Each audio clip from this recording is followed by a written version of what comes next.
Chapter 9, The Forest Suite. Although they were still inside the old button factory, Pearl and Ben stood at the edge of a living forest.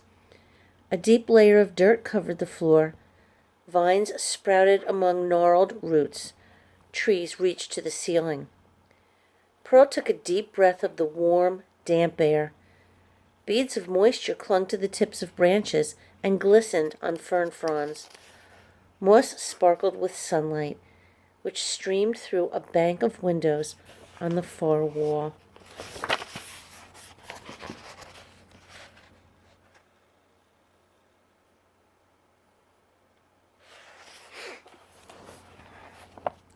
"Whoa," Ben said as a frog croaked nearby.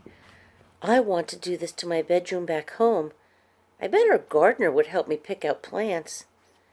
My parents would never let me put frogs in my room."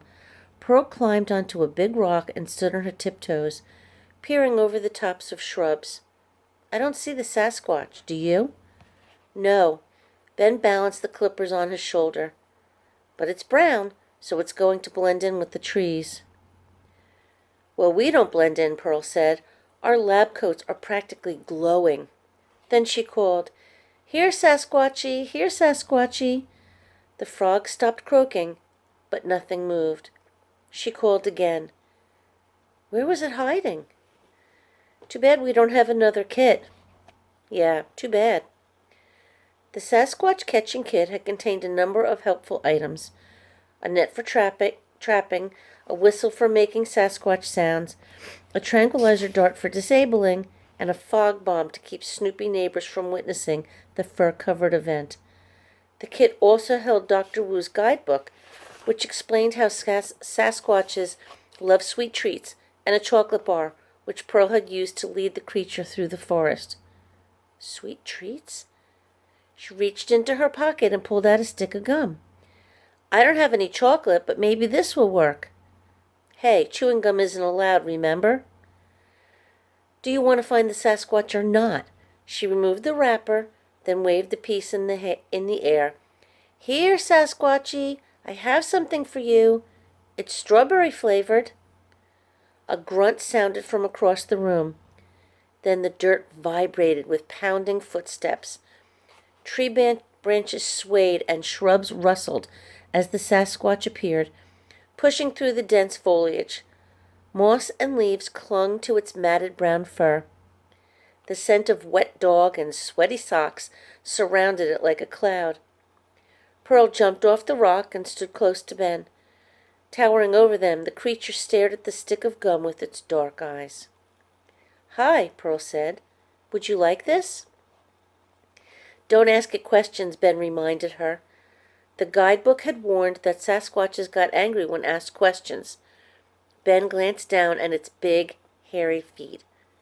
"I think this will be easier if we can get it to sit." "Okay," Pearl said. She crouched next to the boulder and held the gum low to the ground. "Sit," she said.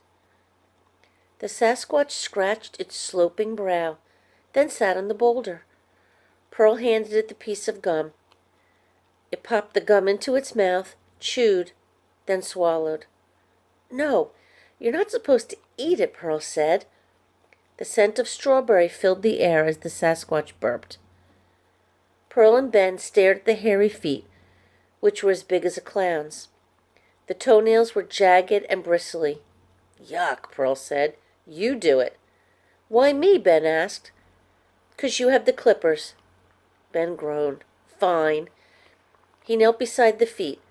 Then he pointed the clippers at one of the toes. The Sasquatch whimpered.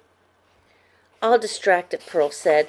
"My mom always distracts me when I have to get a shot." She opened another stick of gum and popped it into her mouth.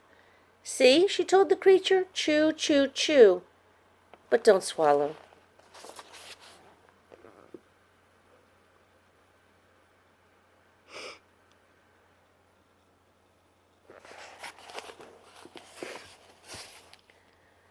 As the Sasquatch watched Pearl chew with her mouth wide open, Ben slid the clippers over a toenail. He squeezed the handles. Nothing happened. "Whoa, this toenail is as thick as wood." Gritting his teeth, he squeezed harder. Click! A wedge of toenail sailed through the air and ricocheted off Pearl's neck. Ouch, she said. Watch it. Those things are sharp. Ben moved the clippers to the next toenail. Gritting his teeth again, he squeezed the handles. Click!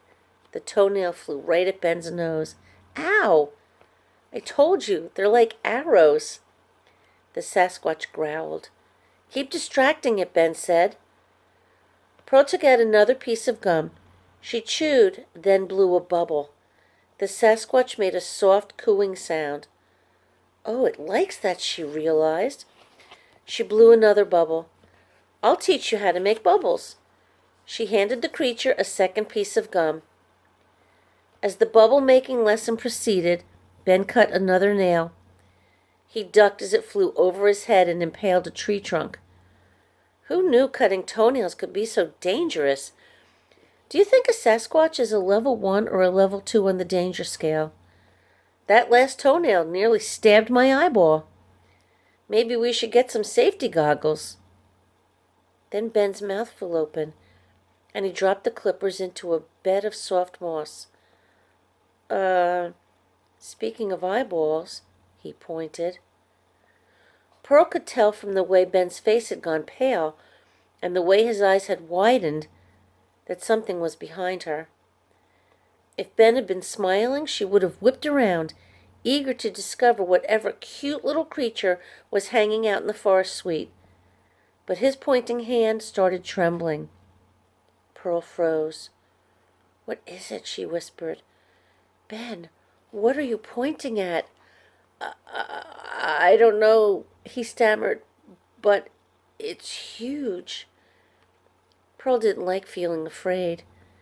The air in the forest suite suddenly felt cold, and goosebumps sprang up along her arms. The Sasquatch didn't seem bothered, however. It had grabbed the entire pack of gum and was shoving all the pieces, including the wrappers, into its mouth. Ever so slowly, Pearl turned around.